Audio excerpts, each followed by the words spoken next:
প্রিয়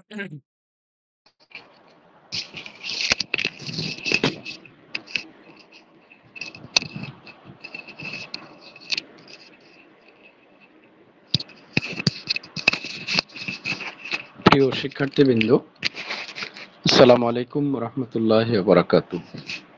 তাজওয়ার, আমাকে শোনা যাচ্ছে? শেখ তাজওয়ার? স্যার স্যার আসসালামু আলাইকুম। জি স্যার, শোনা যাচ্ছে। ঠিক আছে, থ্যাংক ইউ। প্রিয় শিক্ষার্থীবৃন্দ, ইতিমধ্যে যারা সংযুক্ত হয়েছেন সবাইকে আন্তরিক ধন্যবাদ জানাচ্ছি এবং কৃতজ্ঞতা প্রকাশ করছি এবং আজকের এই অনলাইন ক্লাসে স্বাগত জানাচ্ছি। প্রিয় শিক্ষার্থীবৃন্দ, আশা করি সকলে ভালো আছেন, সুস্থ আছেন এবং নিরাপদে আছেন। প্রিয় শিক্ষার্থীবৃন্দ, আসলে আমরা আমাদের যে সিলেবাস, সেই সিলেবাস সম্পর্কে ধারণা দেওয়াই আমি আসলে চেষ্টা করছি। পাশাপাশি আমাদের পরীক্ষা সংক্রান্ত কিছু ইনস্ট্রাকশন আমি দিতে চেষ্টা করব, যেহেতু হয়তো আজকের পরে আপাতত হয়তো আর ক্লাস সম্ভব হচ্ছে না। হয়তো অনেকে আমরা বিভিন্ন জায়গায়, বিশেষ করে বাড়িতে চলে যাচ্ছি, বা আমিও কিছুটা আরো বাড়িতে চলে যাব। তো যাক, প্রিয় শিক্ষার্থীবৃন্দ, আমি মনে হয় আপাতত এটাই আজকের মতো শেষ ক্লাস হবে। আর যদি সম্ভব হয়, যদি পরীক্ষা পেছানো হয়, তখন মিড টার্মের আগে যদি প্রয়োজন মনে করেন সে সময় আবার ইনশাল্লাহ যুক্ত হব। তারপরও আমি আজকে পরীক্ষা সংক্রান্ত ইনস্ট্রাকশন বা একটা গাইডলাইন আপনাদেরকে দিতে চেষ্টা করব। প্রিয় শিক্ষার্থীবৃন্দ, আমরা গত ক্লাসে খলিফা হজরত আবু বকর সিদ্দিক রাদিয়াল্লাহু তাআলা আনহু, যিনি প্রথম খলিফা ছিলেন, তার সম্পর্কে আমরা আলোচনা করেছিলাম। বিশেষ করে তার যে কন্ট্রিবিউশন, যে কারণে তাকে দ্য সেভার অফ ইসলাম, যে ইসলামের ত্রাণকর্তা বলা হয় কেন, সেই ব্যাখ্যাটার সম্পর্কে আমরা গত ক্লাসে আলোচনা করেছিলাম। তো আজকে সংক্ষেপে সিলেবাস সম্পর্কে প্রথমে আলোচনা করি, তারপরে পরীক্ষার গাইডলাইন সম্পর্কে আমি কথা বলবো। তো এখানে আবু বকর সিদ্দিক রাদিয়াল্লাহু তাআলা আনহুর ইন্তেকালের পরে হযরত ওমর ফারুক রাদিয়াল্লাহু তাআলা আনহু ইসলামের দ্বিতীয় খলিফা হিসাবে নির্বাচিত হয়েছেন এবং তিনি 634 থেকে 644, 10 বছর মুসলিম জাহানকে নেতৃত্ব দিয়েছিলেন, মুসলিম জাহানের খলিফা হিসেবে দায়িত্ব পালন করেছেন। এবং খেলাফতের ইতিহাসে আহ আবু বকর সিদ্দিক রাদিয়াল্লাহু তাআলা আনহু রাজত্বকাল, আমরা বলেছিলাম গত ক্লাসে যে ভণ্ড নবী, অ্যাপোস্টাসি মুভমেন্ট বা রিদ্দা যুদ্ধ বা রিদ্দা ওয়ার, বা যেটাকে আমরা বলেছিলাম যে সদর্ম ত্যাগ আন্দোলন, হ্যাঁ, ইত্যাদি কারণে খুবই সংক্ষুব্ধ ছিল, আহ, শান্তিপূর্ণ ছিল না বলতে পারি আমরা। বিভিন্ন রকম নানা রকমের বিদ্রোহ, অরাজকতা, বিশৃঙ্খলা সেগুলোতে পরিপূর্ণ ছিল। যে কারণে আসলে খেলাফত যে ইনস্টিটিউশন, যে খেলাফত ইনস্টিটিউশনের যে জন্ম বা উৎপত্তি বা তাকে দিয়ে শুরু হয়েছিল, কিন্তু তিনি আসলে সময় এবং পরিস্থিতির কারণে হয়তো সেটাকে একেবারেই স্ট্রাকচারাল, যেটাকে আমরা কাঠামো বলে থাকি, সেই হিসাবে সেটাকে রূপ দিতে পারেননি কোনো কোনো ক্ষেত্রে। যেটি সম্ভব হয়েছে হজরত উমর ফারুক রাদিয়াল্লাহু তাআলা আনহুর সময়, যেহেতু উমর ফারুক রাদিয়াল্লাহু তাআলা আনহু একেবারে নির্বিঘ্ন শান্তিপূর্ণ একটা যে শাসন ব্যবস্থা তিনি হাতে পেয়েছেন, যে সময় কোনো প্রকার গোলযোগ, বিশৃঙ্খলা, অরাজকতা বা বিদ্রোহ এগুলো আসলে সংগঠিত হয়নি বললেই চলে। প্রিয় শিক্ষার্থী বৃন্দ, সেজন্য তিনি তার রাজত্বকালটাকে আমরা নানা কারণে যে খুবই খ্যাতি লাভ করেছে বা প্রসিদ্ধি লাভ করেছে। তবে দুটো কারণে তাকে বেশি কৃতিত্ব দেওয়া হয়। একটা হচ্ছে যে the model of modern administration, হ্যাঁ, যে একটা আধুনিক প্রশাসন ব্যবস্থা, আর যে তাকে মুসলিম প্রশাসন ব্যবস্থার জনক বলা হয়ে থাকে, এটি একটা বিষয় যে তিনি প্রশাসন ব্যবস্থার একটা স্ট্রাকচার তিনি দাঁড় করে দিয়েছিলেন, প্রতিষ্ঠা করেছিলেন, একেবারে গোড়াপত্তন করেছিলেন। আমরা যদি বলি যে অ্যাডমিনিস্ট্রেটিভ স্ট্রাকচার, যেটি হয়তো প্রফেটের সময় বা আবু বকরের সময়, যেটি সময়ের কারণে বা পরিস্থিতির কারণে হয়তো ওইভাবে রূপায়ণ হয়নি, কিন্তু উমর ফারুক রাদিয়াল্লাহু তাআলা আনহু সেটাকে একটা মডেল তৈরি করেছিলেন, হ্যাঁ, একটা আদর্শ যে প্রশাসন ব্যবস্থা বা মুসলিম প্রশাসন ব্যবস্থার, যাকে প্রতিষ্ঠাতা বলা হয়, প্রকৃত প্রতিষ্ঠাতা বলা হয়। প্রশাসন ব্যবস্থা যে ছিল না তা না, আবু বকর রাদিয়াল্লাহু তাআলা আনহুর সময়ও ছিল, মহানবী সাল্লাল্লাহু আলাইহি সাল্লামের সময়ও ছিল, কিন্তু এটাকে একবারে প্রাতিষ্ঠানিক রূপ দান করতে তিনি সমর্থ হয়েছিলেন। তো সেটিও তার এই ক্ষেত্রেও তিনি অসামান্য অবদান রেখেছিলেন, উমর ফারুক রাদিয়াল্লাহু তাআলা আনহু। আরেকটা ক্ষেত্রে তিনি সবচেয়ে ইতিহাসে, মুসলিম ইতিহাসে বা ইসলামের ইতিহাসে খুবই স্মরণীয় এবং বরণীয় হয়ে আছেন, সেটা হচ্ছে এ গ্রেট কনকয়ারার, হ্যাঁ, অফ ইসলামিক এম্পায়ার, যে মুসলিম সাম্রাজ্য বা ইসলামী সাম্রাজ্যকে সম্প্রসারণের ক্ষেত্রে, বিজয়ের ক্ষেত্রে, এক্সপানশন পলিসি যেটাকে আমরা বলে থাকি, সম্প্রসারণ নীতি, তিনি তার শাসন ব্যবস্থার ক্ষেত্রে, এই ক্ষেত্রেও তিনি বেশ স্মরণীয় হয়ে আছেন এবং অসামান্য কৃতিত্ব তিনি অর্জন করেছিলেন ওমর ফারুক রাদিয়াল্লাহু তাআলা আনহু। তাহলে প্রিয় শিক্ষার্থীবৃন্দ, ওমর ফারুক রাদিয়াল্লাহু তাআলা আনহু সম্পর্কে আমাদেরকে দুটো বিষয়ে হাইলাইট করতে হবে। একটা হচ্ছে অ্যাজ এ কনকয়ারার হিসাবে, আর একটা হচ্ছে অ্যাজ এ অ্যাডমিনিস্ট্রেটর হিসাবে, যে অ্যাজ এন অ্যাডমিনিস্ট্রেটর হিসাবে, তার একজন প্রশাসক হিসাবে তিনি কি কি অবদান রেখেছিলেন। আর একটা হচ্ছে একজন বিজেতা হিসাবে, একজন রাজ্য সম্প্রসারণকারী হিসাবে, একজন রাজ্য বিজেতা হিসাবে তিনি কি কি কোথায় কোথায় রাজ্যকে বা ইসলামী সাম্রাজ্যকে, ইসলামিক এম্পায়ারকে, মুসলিম টেরিটরিকে কোথায় কোথায় তিনি সম্প্রসারণ করেছিলেন, সে বিষয়টি আলোচনা করতে হবে। তো এই দুটো থেকে কিন্তু একটা পরীক্ষা কিন্তু আসবে। একটা হচ্ছে আমি বললাম অ্যাজ অ্যান অ্যাডমিনিস্ট্রেটর হিসাবে, আর একটা হচ্ছে অ্যাজ এ কনকয়ারার হিসাবে বা as expansion of Muslim territory, সেই হিসাবেও এটি তার অবদান মূল্যায়ন করতে বলা হয়ে থাকে। তো এবারে যেটি আপনাদের অবগতি বা আপনাদের জন্য বলছি, যে এবার আসলে তাকে একজন কনকারার হিসাবে হয়তো প্রশ্নটা আসতে পারে, যে একজন রাজ্য বিজেতা হিসাবে তিনি কি কি অবদান রেখেছিলেন, রাজ্যকে, মুসলিম সাম্রাজ্যকে কোথায় কোথায় সম্প্রসারণ করেছিলেন, যে মুসলিম টেরিটরিকে, ইসলামিক এম্পায়ারকে কোথায় কোথায় তিনি সাম্রাজ্য বিস্তৃতি করেছিলেন, সম্প্রসারণ করেছিলেন, এরকম একটা প্রশ্ন হইতে পারে হয়তোবা। তো এটাকে আমি বেশি গুরুত্ব দেব। আর সাথে সাথে তিনি একজন প্রশাসক ছিলেন, যে মুসলিম প্রশাসন ব্যবস্থার প্রতিষ্ঠাতা বলা হয়, প্রকৃত প্রতিষ্ঠাতা হিসেবেও তাকে অভিহিত করা হয়ে থাকে। আমরা সে বিষয় সম্পর্কে কথা বলবো। ওমর ফারুক রাদিয়াল্লাহু তাআলা আনহু সম্পর্কে আমি যেটি সংক্ষেপে বলতে চাচ্ছি, যে ওমর ফারুক রাদিয়াল্লাহু তাআলা আনহু আরবের একজন বিখ্যাত ব্যক্তি ছিলেন। হ্যাঁ, যিনি তার ইসলাম গ্রহণ, আমরা জানি সেখানেও একটা ইতিহাস আছে, যে ইসলামের আবির্ভাবের পূর্বে এবং ইসলামের আবির্ভাবের পরে বিশেষ করে প্রায় 6 বছর পর্যন্ত তিনি ইসলামের চরম বিরোধী ছিলেন, এটাও আমরা জানি। এবং যিনি প্রফেট সাল্লাল্লাহু আলাইহি সাল্লামকে হত্যা করতে যেয়েই মূলত ইসলাম ধর্ম গ্রহণ করেছিলেন, আমরা সে সম্পর্কে আমাদের ইতিহাসে জানা আছে। আমরা প্রফেটের ইসলাম প্রচার যে ইতিহাস, 6টা বছরে, নবুয়তের 6টা বছরে তিনি ইসলাম ধর্ম গ্রহণ করেছিলেন। তাহলে প্রিয় শিক্ষার্থীবৃন্দ, ইসলাম গ্রহণের পূর্বে তিনি ছিলেন ইসলামের ঘোর শত্রু ছিলেন। কুরাইশ বংশের অন্যতম প্রভাবশালী ব্যক্তি হিসাবে নতুন মুসলমানদেরকে আরো নানাভাবে নিপীড়ন করতেন, নির্যাতন করতেন, তাদেরকে নানাভাবে শাস্তি দিতেন। হ্যাঁ, এরকম একজন মানুষ ছিলেন ওমর ফারুক রাদিয়াল্লাহু তাআলা আনহু। তিনিও বিখ্যাত কুরাইশ বংশে জন্মগ্রহণ করেছিলেন 583 খ্রিস্টাব্দে। তার নাম হচ্ছে হাফস, উপাধি হচ্ছে ফারুক, পিতার নাম হচ্ছে খাত্তাব, মায়ের নাম হচ্ছে হাতামা। এবং তিনিও আসলে প্রফেট সাল্লাল্লাহু আলাইহি ওয়াসাল্লামের বংশের সাথে তার একটা লিঙ্ক ছিল। এবং তৎকালীন আরবের সবচেয়ে বলা হচ্ছে যে সুঠাম দেহের অধিকারী ছিলেন এই ব্যক্তি বাল্যকাল থেকে, এবং শক্তিশালী, তেজস্বী, পাশাপাশি কুস্তিগীর রেসলার হিসাবে তিনি যথেষ্ট প্রতিপত্তি অর্জন করেছিলেন আরব সমাজে।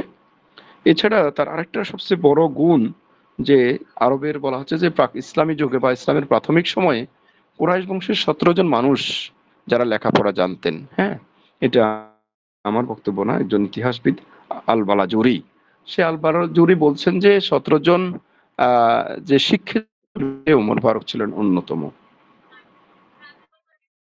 এছাড়া যে তিনি একজন খ্যাতিমান বক্তা ছিলেন, কবি ছিলেন, পেশাগতভাবে তিনিও ব্যবসায়ী ছিলেন।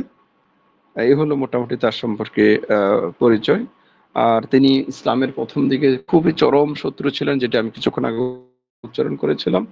নবুয়তের 6ষ্ঠ বছরে প্রফেট সাল্লাল্লাহু আলাইহি ওয়াসাল্লাম যখন প্রকাশ্যে ইসলাম প্রচার শুরু করেছিলেন, এর মানে হিসাবে বলতে পারেন যে 616 খ্রিস্টাব্দে তিনি ইসলাম ধর্মে দীক্ষিত হয়েছিলেন।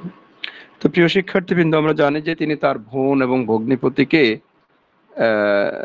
শাস্তি দেওয়ার জন্য, মানে এমনকি তিনি আসলে মূলত যাচ্ছিলেন প্রফেটকে হত্যা করার জন্য যাচ্ছিলেন, যে এই লোক কেন এত নতুন নতুন চিন্তা ভাবনা গুলো করছেন বা প্রকাশ করছেন, আমাদের বাপদাদার যে ধর্ম সেটার বিরুদ্ধে কেন কথা বলছেন, ইত্যাদি ইত্যাদি, এগুলোর কারণে তিনি বেশ তার প্রতি মোহাম্মদ সাল্লাল্লাহু আলাইহি ওয়াসাল্লামের প্রতি খুবই রাগান্বিত ছিলেন, খুবই সংক্ষুব্ধ ছিলেন।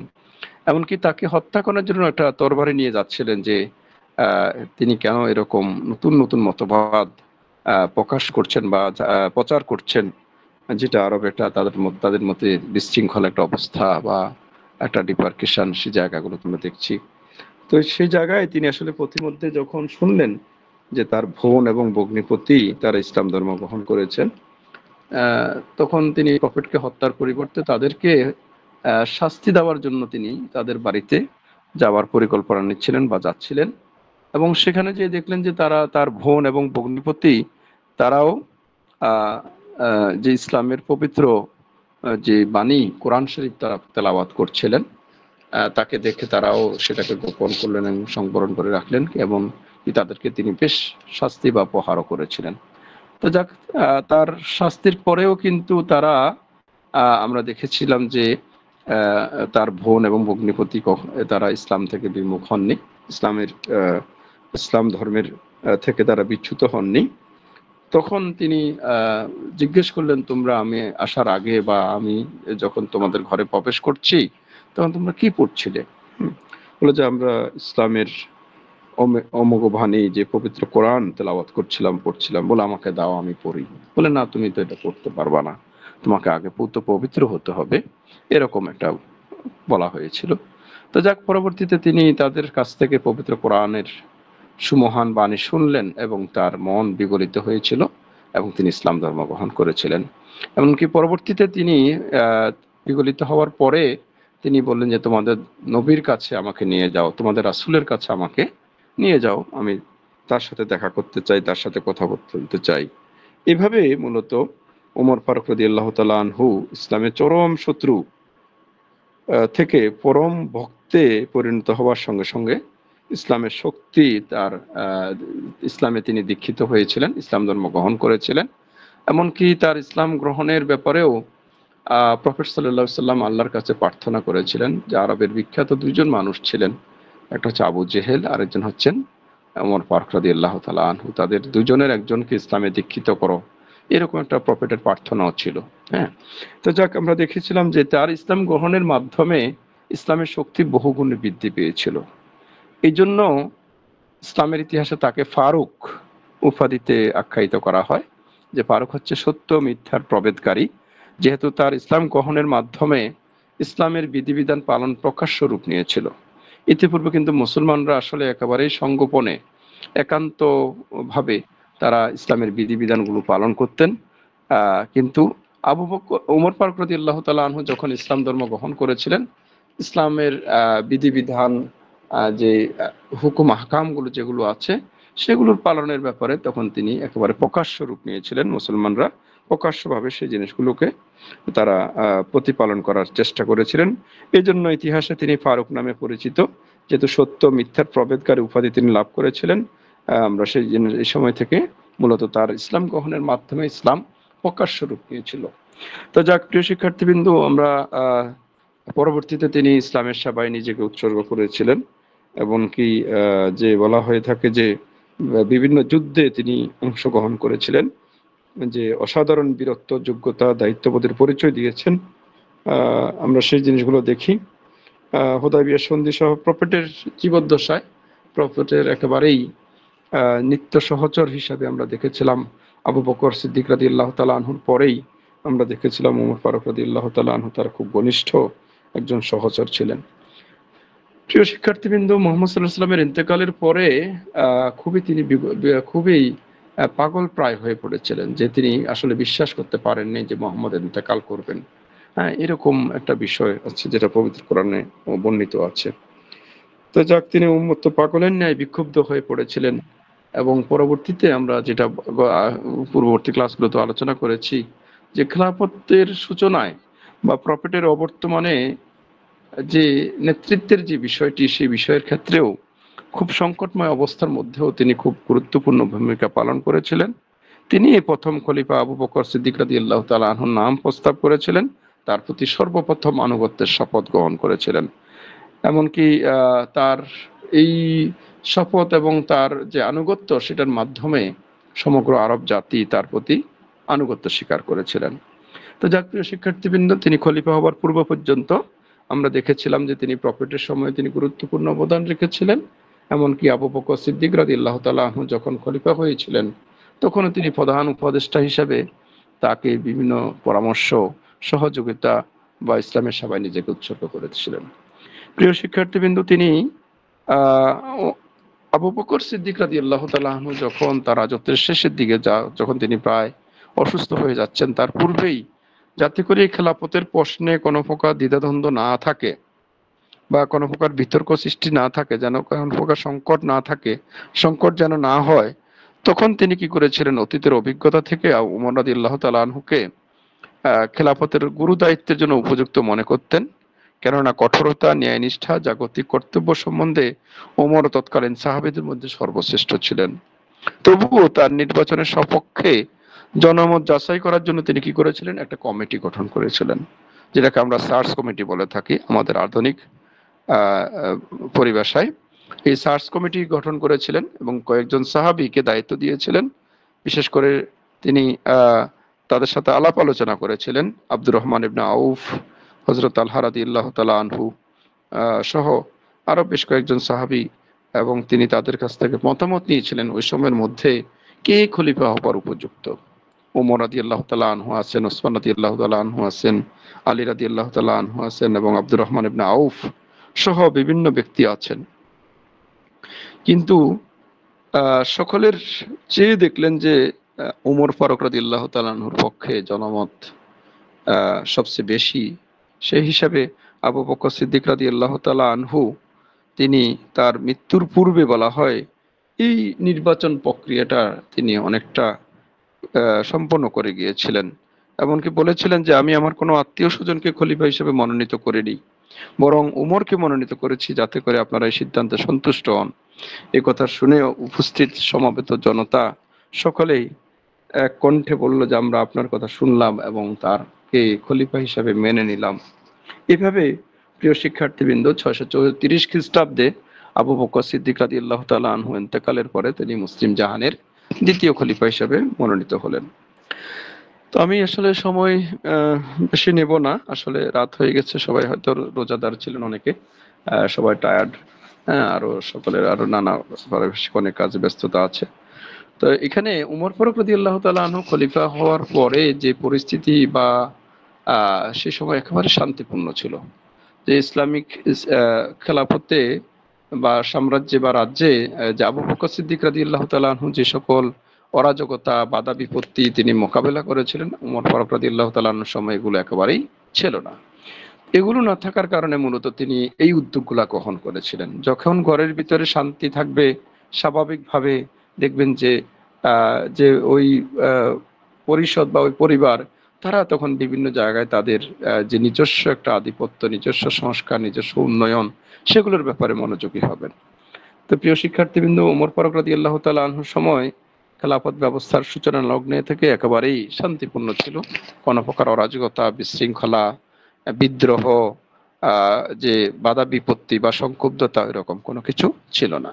না থাকার কারণে তিনি মূলত দুটো বিষয়ে খুবই অসামান্য অবদান রাখতে সমর্থ হয়েছিলেন। তো এটি হচ্ছে আসলে মূলত তার যে আরব স্টেট যেটা তিনি উত্তরাধিকার সূত্রে পেয়েছিলেন, সেটাতে তিনি একেবারে শান্তিপূর্ণ তার একটা প্রভাব প্রতিপত্তি সেখানে তিনি প্রতিষ্ঠা করতে সমর্থ হয়েছিলেন।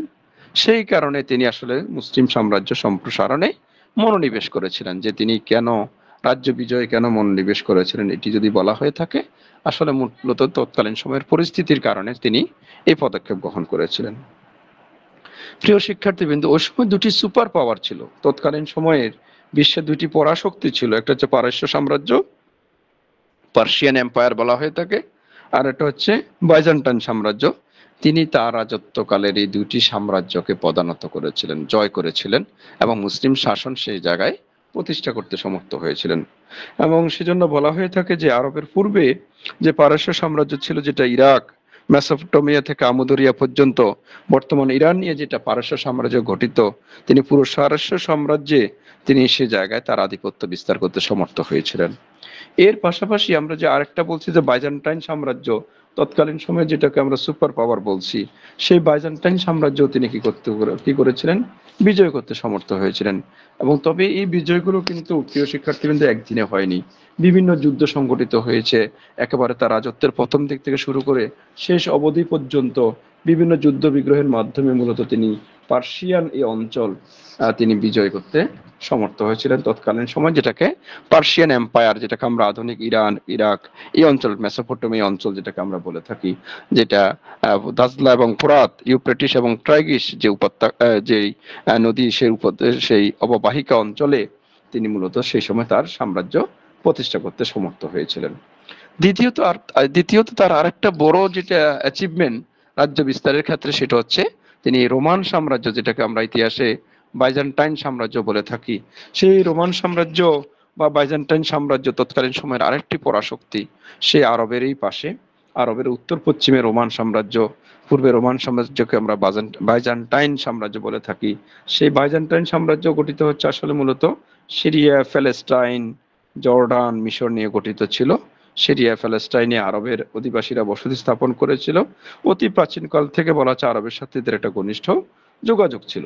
তো প্রিয় শিক্ষার্থীবৃন্দ, এই রোমানদের সাথেও তার সেই বিজয়টাও কিন্তু একদিনে সম্পন্ন হয়নি। সেখানেও তার রাজত্বের প্রথম দিক থেকে শুরু করে তিনি পর্যায়ক্রমে একেবারে শেষ সাল পর্যন্ত বলা হয় যে রোমান সাম্রাজ্যের বিভিন্ন অঞ্চল তিনি সেখানে তার সাম্রাজ্য বা আধিপত্য বিস্তার করতে সমর্থ হয়েছিলেন। বিশেষ করে আমরা যে প্যালেস্টাইন বলি এখন, যেটাকে জেরুজালেম, সে জেরুজালেম নিয়ে যে তিনি সর্বপ্রথম জেরুজালেমকে মুসলিম শাসনের অন্তর্ভুক্ত করতে সমর্থ হয়েছিলেন, আমরা সেই ইতিহাসও জানি। 637 খ্রিস্টাব্দে বিখ্যাত আমর বিন আলাস, সেনাপতি আবু ওবায়দা সহ তাদের মাধ্যমে তিনি সেই বিজয়, সেই জায়গায় মুসলিম শাসন প্রতিষ্ঠা করেছিলেন। এর পাশাপাশি মিশর, সিরিয়া সহ আলেকজান্দ্রিয়া, ফুস্তাদ নগরী সহ বিভিন্ন অঞ্চল তিনি তার এই যেটাকে আমরা বাইজেন্টাইন সাম্রাজ্য বলছি, সেই বাইজেন্টাইন সাম্রাজ্যে তিনি তার সাম্রাজ্য প্রতিষ্ঠা করতে সমর্থ হয়েছিলেন। প্রিয় শিক্ষার্থীবৃন্দ, এর পাশাপাশি তিনি উত্তর আফ্রিকার কিছু অঞ্চল, সে জায়গায় মুসলিম শাসন প্রতিষ্ঠা করেছিলেন। তো এই জিনিসটা আপনাদেরকে হয়তো এই পরীক্ষায়, এটা মিড টার্মে পরীক্ষার সম্ভাবনা বেশি, যে তার সাম্রাজ্য বিস্তার নীতি, উমর ফারুক রাদিয়াল্লাহু তাআলা আনহু সাম্রাজ্য বিস্তার নীতি আলোচনা করো, তিনি কেন সফল হয়েছিলেন সে বিষয়গুলোর ব্যাপারে, এগুলোকে আপনাদেরকে ব্যাখ্যা করতে হবে। তো প্রিয় শিক্ষার্থীবৃন্দ, এখানে যদিও রাজ্য বিস্তার বলা হবে বা বলা হয়, তাহলেও কিন্তু আপনাকে তার ওই যে বায়োগ্রাফিক্যাল হিস্ট্রি সেটা আলোচনা করতে হবে। তিনি কিভাবে খলিফা হয়েছিলেন সেটা আলোচনা করতে হবে। খলিফা হবার পরে তার বিশেষ করে যে যে বিষয়টি চাইবে আপনাদের এখানে, যেহেতু দুটো বিষয় আছে, অ্যাডমিনিস্ট্রেশন, যেটা রিফর্মস অফ অ্যাডমিনিস্ট্রেশন, সেটা অথবা যে তার যে এক্সপানশন অফ মুসলিম টেরিটরি, যে কোনো একটা দিক, তখন সেই বিষয়গুলোকে আপনাদেরকে ব্যাখ্যা করতে হবে। তো এইটি এতটুকুতে আমি আজকে সীমাবদ্ধ থাকি।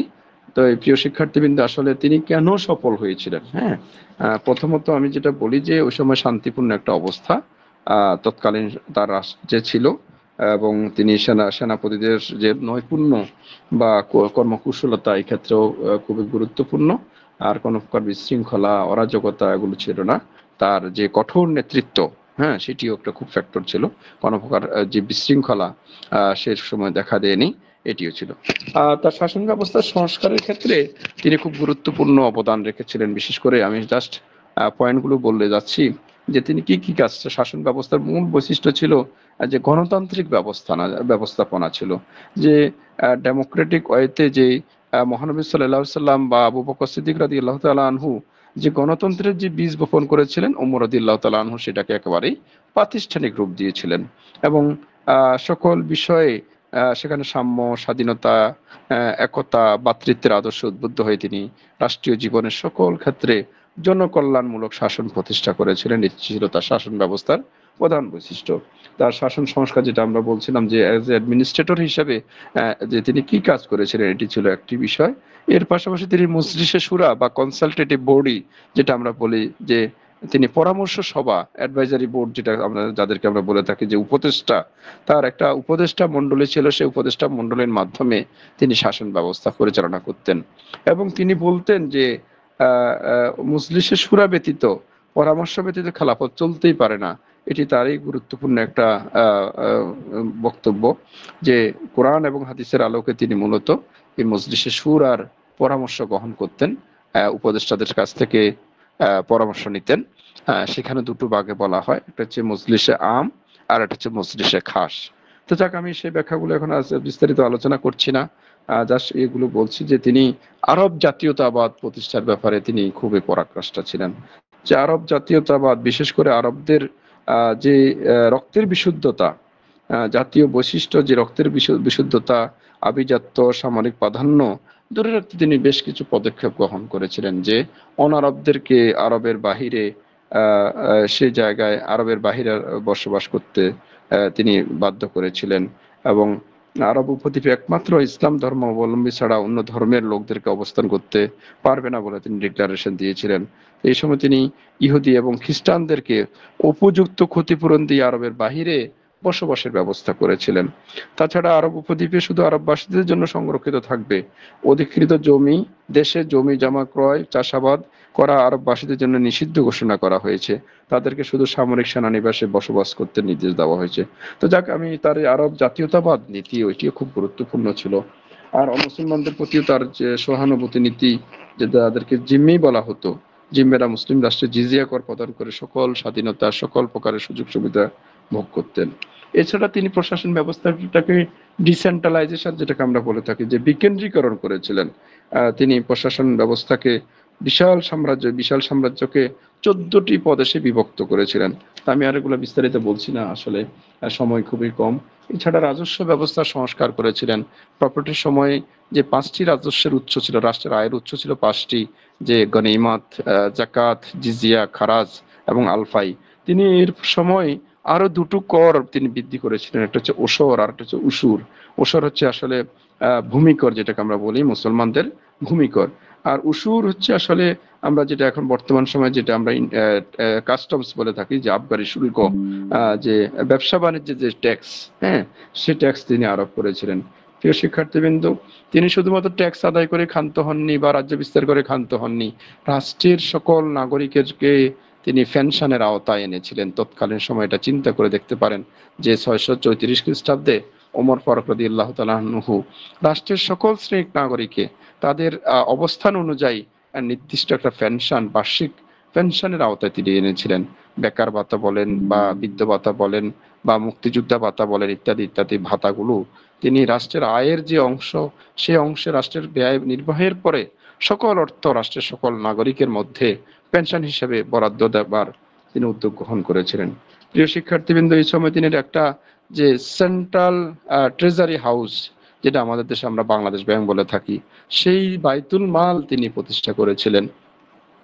যে রাষ্ট্রের টাকা কেন মানুষের পকেটে থাকবে, হ্যাঁ, রাষ্ট্রের টাকা রাষ্ট্রপ্রধানের পকেটে কেন থাকবে, সেই থেকে তিনি বলেছিলেন, না, এটা রাষ্ট্রের টাকা রাষ্ট্রের কোষাগারে থাকবে, রাষ্ট্রীয় কোষাগার, রাজকীয় কোষাগারে তিনি সেটা প্রতিষ্ঠা করেছিলেন, যেটার নাম ছিল বাইতুল মাল। সেই বাইতুল মালে তিনি প্রতিষ্ঠা করেছিলেন, এটিও তার বিরাট একটা কন্ট্রিবিউশন। এছাড়া তিনি অর্থনৈতিক স্বচ্ছতার জন্য অর্থনৈতিক যে ফাইন্যান্স মিনিস্ট্রি, যেটাকে আমরা যে অর্থ ব্যবস্থা, অর্থ মন্ত্রণালয় তিনি প্রতিষ্ঠা করেছিলেন, যে জায়গায় অর্থের সকল হিসাব নিকাশ, আয়ের উৎস, আয়ের খাতগুলো লিপিবদ্ধ করা হতো, আবার ব্যয়ের খাতগুলো লিপিবদ্ধ করা হতো। উদ্বৃত্ত টাকা বলা হচ্ছে যে তিনি জনগণের মাঝে পেনশন হিসেবে দেওয়ার সিদ্ধান্ত নিয়েছিলেন এবং সেগুলো করেছিলেন, এবং সে ক্যাটাগরি ওয়াইজ বিভিন্ন জনদেরকে ভাতার অন্তর্ভুক্ত করেছিলেন। আর বিচার বিভাগের কথা না বললেই নয়, যে বিচার বিভাগে তিনি একেবারে পৃথকীকরণ, একটি স্বাধীন নিরপেক্ষ প্রতিষ্ঠানে তিনি পরিণত করেছিলেন। আমরা যেটা বিংশ শতাব্দীতে কল্পনা করতে আমাদের কষ্ট হয়, কিন্তু সেই জায়গায় সে ওমর ফারুক রাদিয়াল্লাহু তাআলা আনহু বিচার বিভাগের ব্যাপারে তিনি স্বাধীন একটা নিরপেক্ষ প্রতিষ্ঠান, যে প্রশাসন ব্যবস্থা থেকে এটাকে আলাদা করে একেবারে স্বাধীন একটি নিরপেক্ষ প্রতিষ্ঠানে তিনি পরিণত করেছিলেন। আর বিচারের ক্ষেত্রে তো তিনি আসলেই নিজেই কিংবদন্তি, হ্যাঁ, সেটা আমরা জানি। আর সামরিক ব্যবস্থারও তিনি সংস্কার করেছিলেন।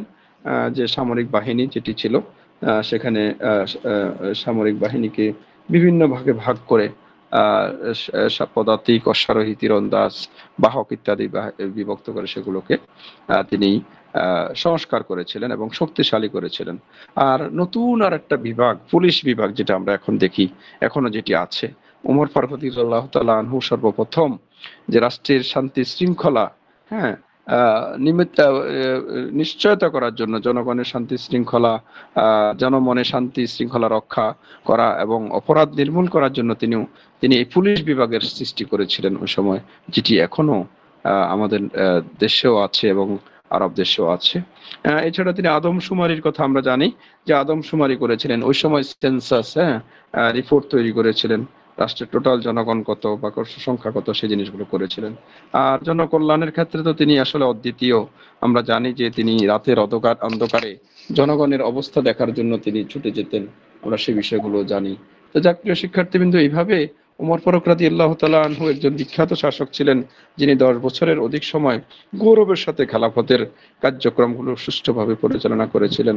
পরবর্তীতে আমরা দেখেছিলাম যে একজন আতাতায়ীর হাতে তিনি নিহত হয়েছিলেন, আঘাতপ্রাপ্ত হয়েছিলেন এবং তিনি ইন্তেকাল করেছিলেন 644 খ্রিস্টাব্দে।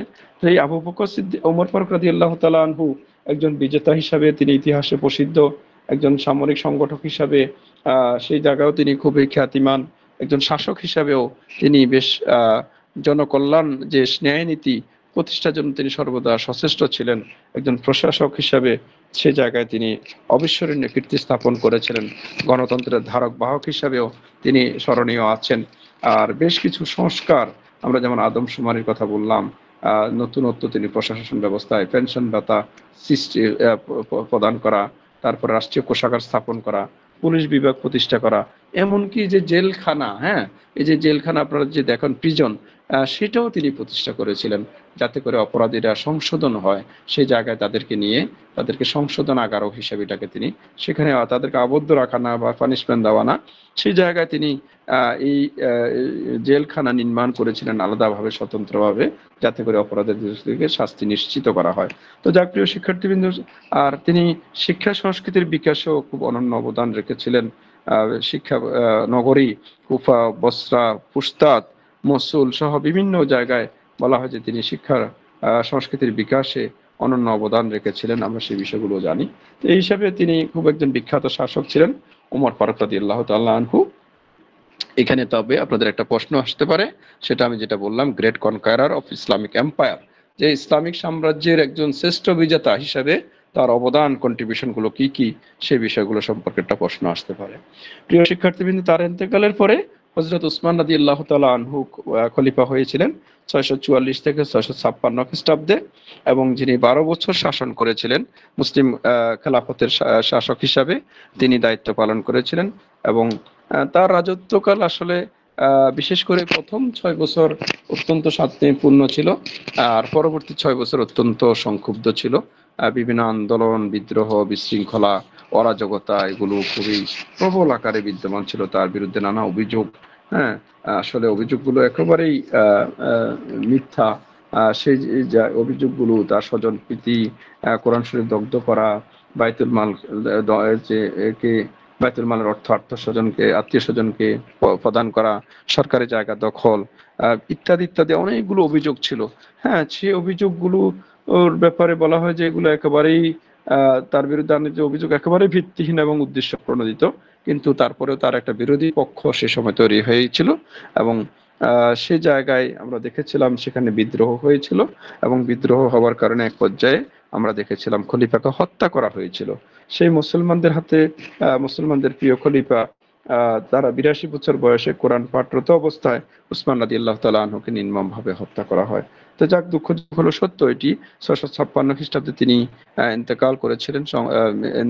এবং কিন্তু এর পরবর্তীতে আমরা দেখি যে সেই জায়গায় কিছুটা ব্যত্যয় ঘটেছিল খেলাফতের ইতিহাসে, এবং তার রাজত্বকালেই আমরা দেখেছিলাম সেই জিনিসগুলো হয়েছিল। কিন্তু এখন তা অসামান্য অবদান হচ্ছে উসমান রাদিয়াল্লাহু তাআলা আনহু, যে ইসলামের সভ্যতায় বা মুসলিম সভ্যতা তিনি কি অবদান রেখেছিলেন, এরকম প্রশ্ন হতে পারে। তবে এটা মনে হয় এবারে উসমান রাদিয়াল্লাহু তাআলা আনহু এবং আলী রাদিয়াল্লাহু তাআলা আনহুর অবদান, যে মুসলিম সভ্যতা ইসলামিক সিভিলাইজেশনে যে তাদের অবদান কি ছিল, এরকম একটা প্রশ্ন হতে পারে।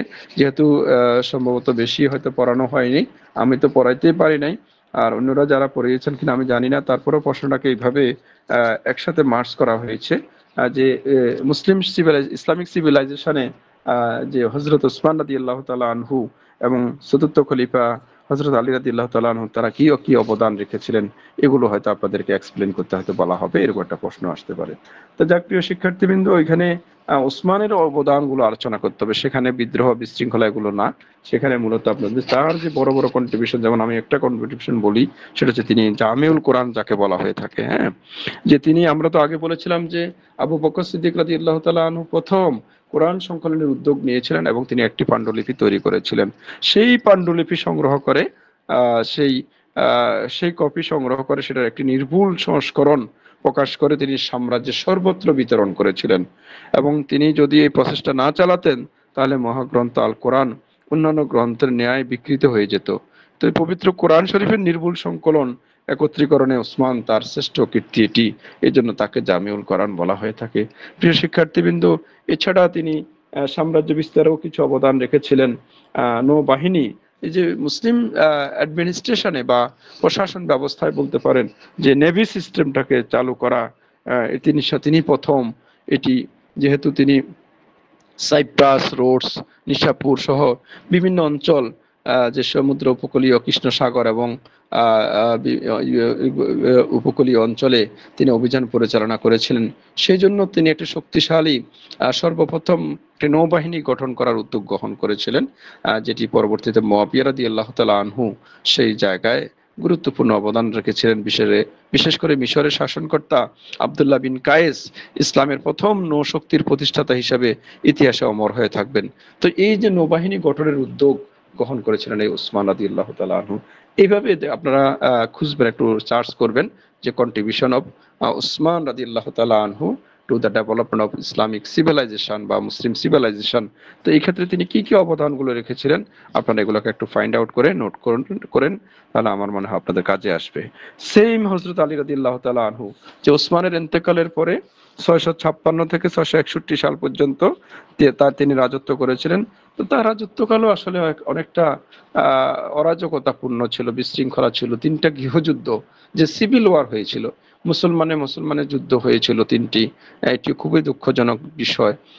সেজন্য আসলে তিনি যে এরকম আলী রাদিয়াল্লাহু তাআলা আনহু যেরকম একজন শিক্ষিত মানুষ ছিলেন, যাকে প্রফেট সাল্লাল্লাহু আলাইহি ওয়াসাল্লাম বাবুল এলেম বলছেন, হ্যাঁ, সেই জায়গায় আমরা দেখেছিলাম ওমর আলী রাদিয়াল্লাহু তাআলা আনহু সেভাবে আসলে যে বিভিন্ন বিশৃঙ্খলা, অরাজকতা, যুদ্ধ, গৃহযুদ্ধ, তিনটি গৃহযুদ্ধ হয়েছিল: ওষ্ঠের যুদ্ধ, সিপ্পিনের যুদ্ধ, আর একটা হচ্ছে নাহারাওয়ানদের যুদ্ধ। ওষ্ঠের যুদ্ধ, যেটাকে ব্যাটেল অফ ক্যামেল যেটাকে বলা হয়, যে সে জায়গায় যে মুসলমানদের সাথে মুসলমানদের আসলে মতদ্বন্দ্বিতার কারণে মূলত এই যুদ্ধগুলো সংগঠিত হয়েছে। তো এই জায়গায় আসলে এই যুদ্ধগুলোর কারণে আমরা দেখেছিলাম যে ওমর আলী রাদিয়াল্লাহু তাআলা আনহু যেভাবে তিনি কন্ট্রিবিউশন রাখার কথা ছিল, কিন্তু সেভাবে তিনি আসলে এভাবে খলিফা হিসাবে সে জায়গায় তিনি আসলে কাজ করতে পারেননি বিশৃঙ্খলার কারণে। এমনকি এক পর্যায়ে তাকেও ওই যে খারেজি সম্প্রদায় তাকে হত্যা করেছিলেন। আব্দুর রহমান ইবনে মুলজাম নামক একজন ব্যক্তির বিষাক্ত ছুরির আঘাতে তিনি গুরুতর আহত হয়েছিলেন এবং পরবর্তীতে 661 খ্রিস্টাব্দে শাহাদাত বরণ করেছিলেন। তার মৃত্যুর সাথে সাথে আমরা বলি খোলাফায়ে রাশেদিনেরও কি হয়, পবিত্র খেলাফতের পরিসমাপ্তি ঘটে। তো প্রিয় শিক্ষার্থীবৃন্দ, এখানে কিন্তু যে বিষয়গুলো আপনাদেরকে আলোচনা করতে হবে, যে আলী রাদিয়াল্লাহু তাআলা আনহুর কন্ট্রিবিউশনটা গুলো কি কি ছিল, যে আলী রাদিয়াল্লাহু তাআলা আনহু মুসলিম সভ্যতায় কি অবদান রেখেছেন। যেমন আমি তার একটা কথা বলেই, যে তিনি ইসলামের সেবা তত সামান্য তার অবদান ছিল। বিশেষ করে যুদ্ধ বিগ্রহে তিনি সবার আগে অংশগ্রহণ করতেন। এমনকি সবার আগে ওই সময়কার ট্র্যাডিশন অনুযায়ী যে মল্লযুদ্ধ হতো, হ্যাঁ, মল্লযুদ্ধে তিনি সবার আগে তিনি ঝাঁপিয়ে পড়তেন এবং অসাধারণ একজন বীর হিসাবে, যোদ্ধা হিসাবে তিনি প্রত্যেকটি যুদ্ধে, বদর, উহুদ, খন্দক, খাইবার, হুনাইন যুদ্ধে অসাধারণ বীরত্বের পরিচয় দিয়েছেন। এবং যাকে আসাদুল্লাহ বলা হচ্ছে, যে আল্লাহর সিংহ, হ্যাঁ, এই উপাধিতে রাসূল সাল্লাল্লাহু আলাইহি ওয়াসাল্লাম তাকে উপাধিতে ভূষিত করেছিলেন। এটিও তার সবচেয়ে বড় একটা অবদান ছিল ইসলামের সেবায়। তিনি সবার আগে, বালকদের মধ্যে সবার আগে তিনি ইসলাম ধর্ম গ্রহণ করেছিলেন। এটিও তার একটা বড় একটা অ্যাচিভমেন্ট হিসেবে আমরা দেখি।